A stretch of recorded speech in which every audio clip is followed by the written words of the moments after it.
Think about a strong opinion you hold, something you feel genuinely confident about.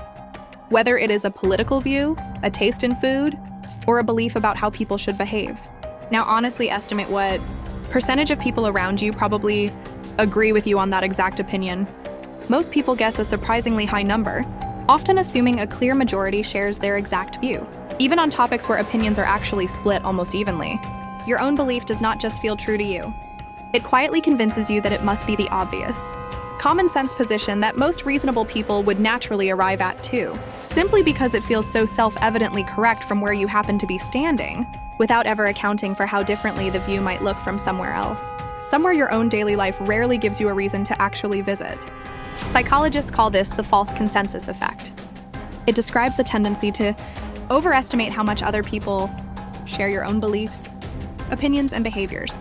Your brain treats your own perspective as a kind of default setting, then quietly assumes most other people are probably running that same default, unless they specifically say otherwise.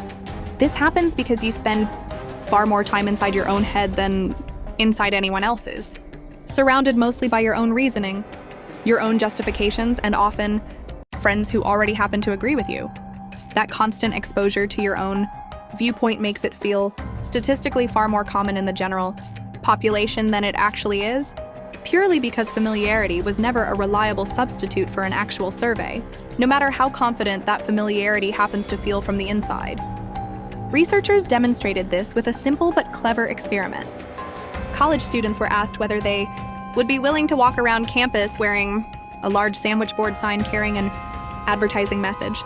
Students who agreed to wear the sign estimated that most other students would also agree to wear it. Students who refused to wear the sign estimated that most other students would refuse too. Both groups were equally confident in their prediction, and both groups were significantly overestimating how many people actually shared their specific choice. The decision itself did not just reflect personal preference. It quietly reshaped each student's entire mental picture of what normal, typical behavior actually looked like, using nothing more than their own single personal choice as the entire sample size, without ever collecting a single additional data point to confirm it, treating one personal decision as if it were a reliable national poll. This bias quietly fuels a surprising amount of everyday conflict.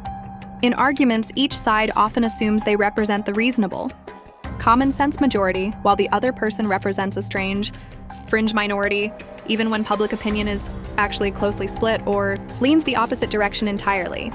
At work, a manager who personally prefers early morning meetings might assume most employees feel the same way, without ever actually asking them.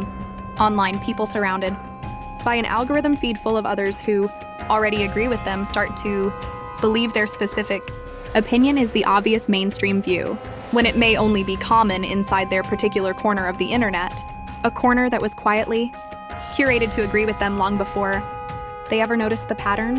One recommendation at a time, without any single deliberate decision along the way.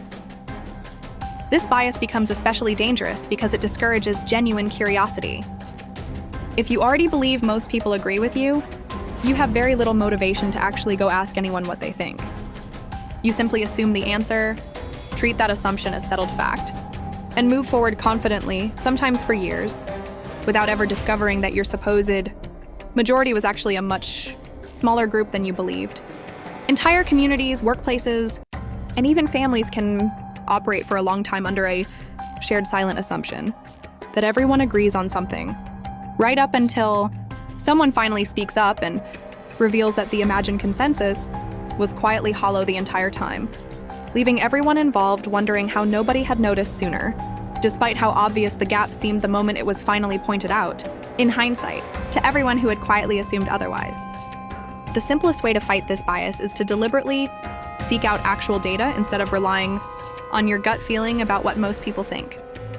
Before assuming your opinion is the obvious majority view, try asking a genuinely diverse group of people directly, not just the friends and colleagues who already tend to agree with you. Notice how often the real numbers surprise you in either direction. Treat any assumption about what everyone thinks as a hypothesis worth testing, not a fact worth defending. If this video changed how confidently you assume other people agree with you, subscribe, because the majority in your head and the majority in reality are not always the same crowd.